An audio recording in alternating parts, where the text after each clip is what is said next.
Hi everybody, I'm Corinne Blackstone and welcome to my computer. Now I've been seeing a lot of questions about how to upload fonts into Cricut Design Space. And the truth is you're not uploading them, you're installing them onto your computer. So I wanted to do a quick video that explained it and showed you some of my favorite sites. I'm going to go through everything step by step, show you how to install, how to make sure you're using them correctly, and how to find them here in Cricut Design Space. Now, before we get started, be sure that you're subscribed here on YouTube. That way you don't miss out on any of the fun, crafty content we have coming. If you're looking for a tutorial, please let me know in the comments down below. I'm always happy to make those for you to help you master your Cricut. Without further ado, let's get started. Installing fonts to use with Cricut Design Space is a lot easier than people think. You actually do not use the upload option in Design Space at all, and I know a lot of people will ask, how do I upload fonts into Design Space? And the truth is, you don't. You install them directly onto your computer, and I'm going to show you how to do that because it is truly one of the easiest things that you're going to do. So all we're going to do is we're going to choose a couple different fonts. I'm going to show you a couple different websites that are my favorites and show you how to install them because it is truly so simple. So the first font that we're going to use here is Thick Honey, and this is what they call a duo font, meaning that you're going to get two fonts in one and they're going to look good together. These are some of my favorite fonts to use, are the duo fonts, because you don't have to think about pairing them. Now, all we're going to do here is we're going to click the download button, and this is going to bring up a folder on your computer and ask you where you want to save it. So for this, I'm going to show you how I organize my fonts as well. That way you kind of have an idea. I have a fonts folder, and in my folder, you can see I have an installed font, which clearly I spelled wrong and I just now realized, but that's okay. We're going to have that folder in here, and then we're just going to have our regular folder. Now for this, I don't change any of the information like file name on this because I would like to keep it the same. So we're going to go ahead and click Save.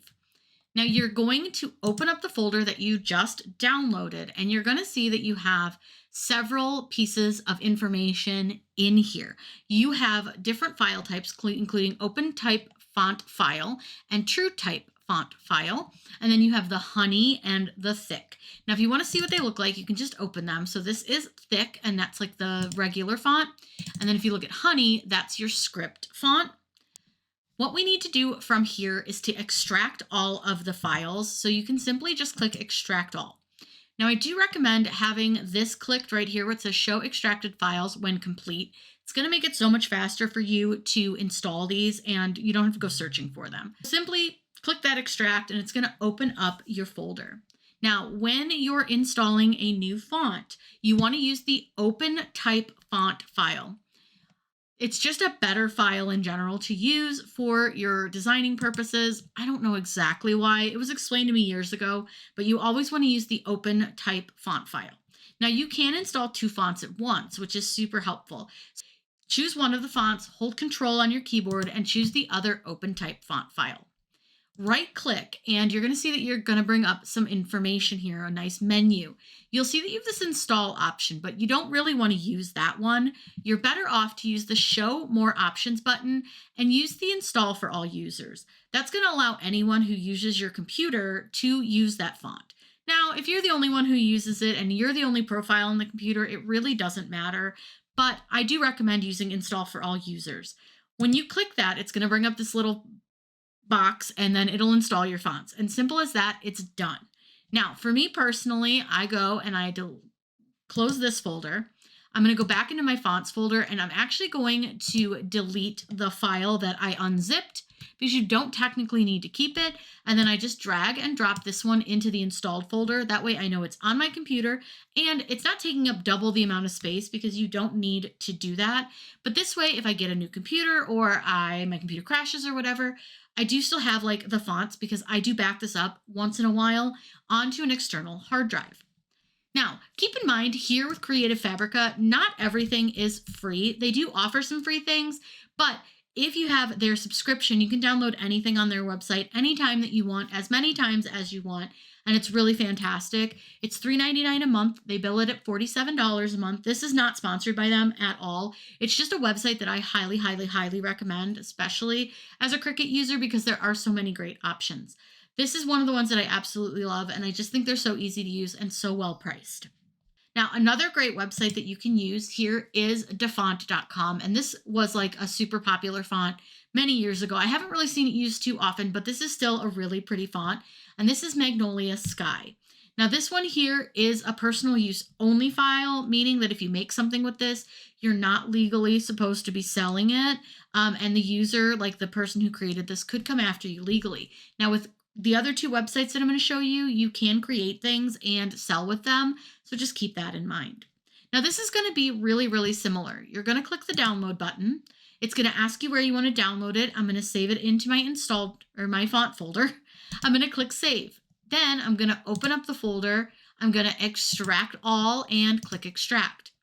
Again, we're going to go ahead and put in the font. We're going to install it, but you'll notice here that there is no open type. And if there's not, that's completely okay.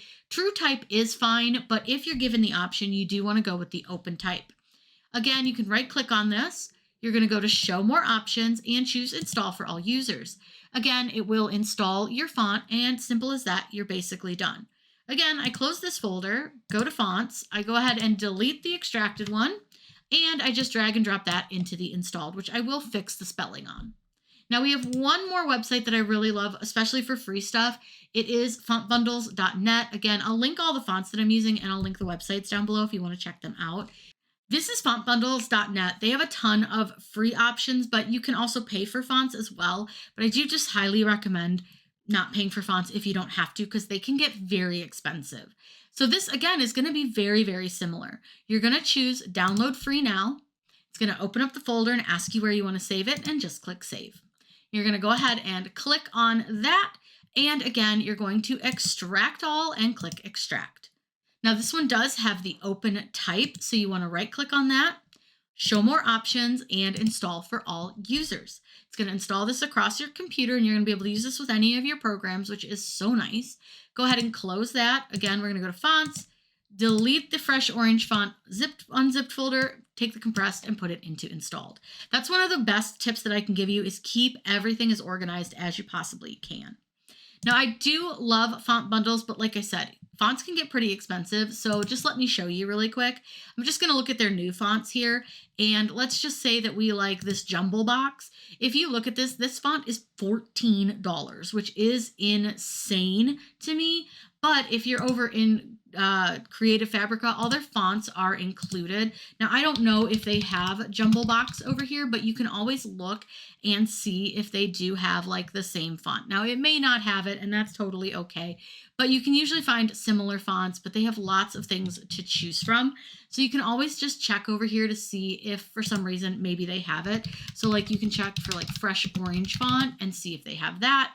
So you want to always just kind of go back and check, because if you've already got the subscription here for the $3.99 a month, you don't have to pay for these expensive fonts over on fontbundles.net. And you also want to check out their dollar deals, which they do the last Wednesday of every month, because you can usually get some really good deals on fonts.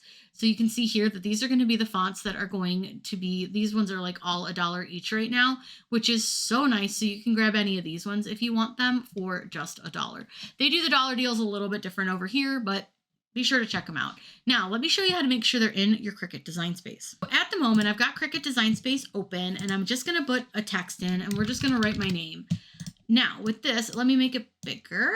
So we know that we used one of them was called fresh orange. So we're going to search for the word fresh, and you'll notice that nothing comes up, because if you have Cricut Design Space open while you install your fonts, it's not going to refresh your font list. So what you need to do is close and reopen Cricut Design Space. If you're working on a project, just make sure you save it first. It's no big deal. And then close your Design Space and reopen it.